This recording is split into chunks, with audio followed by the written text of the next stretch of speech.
Hello everyone, it's Ranger Russ at the Meigs Nature Center. Today we have another one of my favorite animals, so we'll be getting to that in just one second. But before we start out, I want to remind everyone that the Meigs Nature Center currently is closed to the public. Hammonasset Beach State Park is open, as are most of Connecticut state parks. So please go visit a state park, get your exercise, your fresh air. That's really great for your mind and your body. So we need to do all of those things to keep healthy and active, and we'll feel a lot better for it. Some of the parks are going to be closed. Please check before you go out to a park. And even if you get there and it looks crowded, the parking lot's crowded, or there's lots of people around, try and find another place. There are parks and forests everywhere in Connecticut. Nobody is further than 15 minutes to a park or forest. And that means that they're all going to be pretty close to one another. You can find another one. Lots of the forests have many trailheads. So if the trailhead that you go to is full, find another one. There's also the Connecticut Forest and Park Association that runs the blue trails that are all over Connecticut. There are lots of trailheads there that you can use. So we really encourage you to get out and use the facilities, get some fresh air, some exercise. But keep in mind, we need to maintain social distance, which means 20 mice between you and the nearest person. If you can line up 20 mice between you, then you're good. So let's keep our social distance going. Let's keep healthy. And please follow the rules. There are park staff that are trying to help enforce these rules, and let's make it easier on them and follow the rules yourselves, okay? Also, if you are out in public and there are groups of people around you, we really ask you to wear face masks, okay? That's gonna help as well. We are not allowing picnicking in the parks right now. We don't want people to gather, so we've stacked up all the picnic tables. So please follow all these rules. Let's get to the favorite animal for today. So today we're talking about another bivalve, and if you've seen our other videos, if you go to meigspointnaturecenter.org, they are archived there. You could also go to the Meigs Point Nature Center YouTube page and see all the videos. You're going to see that we have talked about bivalves in the past. We've mentioned them in many videos. And a bivalve is an animal that has two shells. So it's a two-shelled organism, two shells that open and close. And the bivalve that we're talking about today, I wonder if any of you are guessing. I'm not seeing that. Somebody says 7 skunks. 7 skunks is also a good distance. 20 mice, 7 skunks, 1 bear. And I forget the possums now. I think it was 5 possums or something like that. This is our animal that we're talking about. This is an oyster, okay? This is an oyster. Now there's actually many oyster shells here. There's 3 different shells, but these are the back sides of all of those shells. The front would have been here, and when the oyster dies, they separate. Many times you only find the top half of an oyster when it washes up on shore. And there's a good reason for that. When they grow, they cement themselves to what they're growing on. So if it grows on a rock, it's going to cement itself to the rock and live its whole life there. They're not moving, they're not going anywhere else. So real estate is important when it comes to an oyster. Picking a good place to live is important, or they're never going to get this big if it picks a bad place. This rock, I don't know where this came from. It could have, it's small enough, it could have gotten moved around by the tides a little bit, so probably not the best rock for an oyster. But the other side would have been attached here. When they die, again, this half floats away, and this washes up on the beach, and this stays attached, either way out in the water or wherever it's attached to. They will attach to boats, and they become a hazard for boaters. They have to clean them off the bottom of the boat. They can get into the impellers and foul them, make it so that the motors don't work if they're inside of the impeller of a boat. So they can be a nuisance. These are native oysters though. This is the Eastern oyster. And the oysters that live in Long Island Sound are like oysters around the world. They are filter feeders. They are taking out little particles that are floating in the water. It could be anything organic, so anything that was alive or may still be alive, they filter that out, comes in, they filter, they have a little filter inside of them, and then the water leaves, and it's cleaner because anything that was floating in the water is gone. We're actually, not we, but New York has a project where they're trying to get, I think it's 1 billion, they call it the Billion Oyster Project, in the harbors of New York because they're so polluted, the oysters will help clean them. What that means though, anything that the oyster is filtering out could be harmful to the oyster. So this is another indicator species. This indicates how healthy our water is because it could filter out toxins and then the toxins are going to show up in the oyster. If the water is really healthy, then you can eat them. Many times they'll take oysters and raise them in an area, and if the water isn't really healthy, they'll move them to another place and let them filter and clean themselves out. Let them process anything that was bad, and then you're able to eat them. But they're a very important species. They help keep the water clean. They let us know what's in the water because let's say zinc, let's say there's zinc in the water, they're going to filter it out. If we take an oyster and test it, there's going to be high levels of zinc because they're filtering, and it's easier to test an oyster than it is the water. The zinc is going to show up in the oyster. So really important species to have. They also are a food source. Many people eat them. The Eastern oyster is very popular around the world. They actually took these and tried to release them, tried to raise them in San Francisco. They didn't survive. For one reason or another, the conditions weren't right. Now, we've talked about invasive species before. That's how invasive species get moved around. If this survived in San Francisco and survived better than anything else, it could have become an invasive.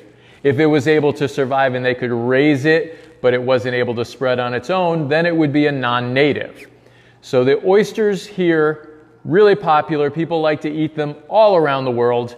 And that's why our oyster industry ships oysters all over the place. If you want to take a look at the back of this one, I'm going to see if I can get it to focus there. We're going to focus on, there we go, a little bit. Those are 2 barnacles that have grown on the back of the oyster. So barnacles will grow on an oyster. There are other animals that will grow on an oyster as well. So as long as the oyster isn't moving around, other things will be able to grow on them. Very, very cool that you can get different things attached to an oyster. So it becomes a little micro habitat right there with a little ecosystem with animals living together. Now, over here, I have some oysters. So many times the oysters will attach one on top of another. They will grow in a colony. So if you imagine that this was attached here, there's several oysters here, and you can see some of these are very small. So this oyster, it probably broke away. So what probably happened here? The larger oyster was attached to a rock, it died, and then all these oysters grew on its back. When it died, remember the shell floats away, but these were all attached to it, and then they die and break apart. If an oyster's moving around in the water, it's not going to be able to survive very long. So they need to stay attached to their environment. A really interesting thing, oysters in Long Island Sound do not always grow. They say it's a pear shape usually. Turn it upside down. It's like a pear. Sometimes they grow like this. Just a long blade. Okay? So they can grow. Sometimes we find them really wide, sometimes longer. This is a typical shape, but they don't always have to grow that way. They are usually, the backs of them can be this water that they're in. This is growing in cleaner water, or it was bleached out on the bleach longer. So the color doesn't really indicate, that's not necessarily the color. One really special thing though, inside you can see it's really nice and white except for this nice purple. That is the muscle scar. That's the muscle that attaches to hold the shell together, to keep animals from being able to open it and eat it. They have these muscles, and that's where the muscle attaches. You can actually see in there are rings. Don't know if it focuses on that, but you can see rings inside of the muscle scar, and that will give you an indication of how many years that muscle has been there. Okay? Now, if you look on the outside again, sometimes you get growth rings here. Sometimes you can see them in here. And that will give you an indication of approximately how old the oyster is. It's not going to be exact. Remember, we've talked about the rings of trees. We've talked about the rings of other animals. Those are growth seasons. And if there's a really hard year with not a lot of good food, the weather's bad, whatever reason, you're going to get either no growth ring at all or a very small growth ring that you can't even see. So these are indications of growth seasons. Again, sometimes they can get 2 growth seasons in a year. If it starts out, the spring is really great, you get a good growth ring, and then the summer, they get stagnated and don't grow, and then you have a great fall and they grow again. You could get 2 growth seasons in 1 year. Very uncommon though, not always happen that way. All right, now, we talked about the benefits of them. They filter the water. They let us know what's in the water. They also are a great food source. Inside we had a little snail stuck in there, a little periwinkle. So we'll put that back in the water. But the other thing that they do is they produce pearls. Now the oysters in Long Island Sound do not produce the beautiful white round pearls that people want to make jewelry out of. Our oysters produce a brownish, grayish, little lumpy. It's mostly round, but doesn't always go off very well for jewelry, okay? I have seen people make native oyster jewelry, and it could be considered attractive. I like it because I like more natural, rustic looking things, but it's not those beautiful pearls that you think of when you think of jewelry, okay? But our oysters do produce pearls. How long do they live? So typically the oysters that you're eating are not very old, only a few years. I think they say 5 to 7 years, I believe, for the oysters that you're eating. And in the wild, they don't live much longer than that. I think the max that I found was 12 years. So average was 7 to 9, I believe. So they're not really long-lived animals. Okay, do we have any other questions? Somebody's self-quarantine in Lancaster, Massachusetts. I spent lots of time in Lancaster, Massachusetts as a kid. Very cool place. So shout out to John from Lancaster. We actually worked together at a summer camp. Probably my first job was at a summer camp. All right, any other questions coming up here? I'm not seeing any questions. Let's go back to our reminders. Okay, you need to wash your hands really well every time you touch anything. Wash your hands before you eat, after you go outside, before you go outside. Wash your hands all the time. Make sure that you go at least 20 seconds and you're using warm soap and water, okay? Oh, great question. What other animals eat oysters?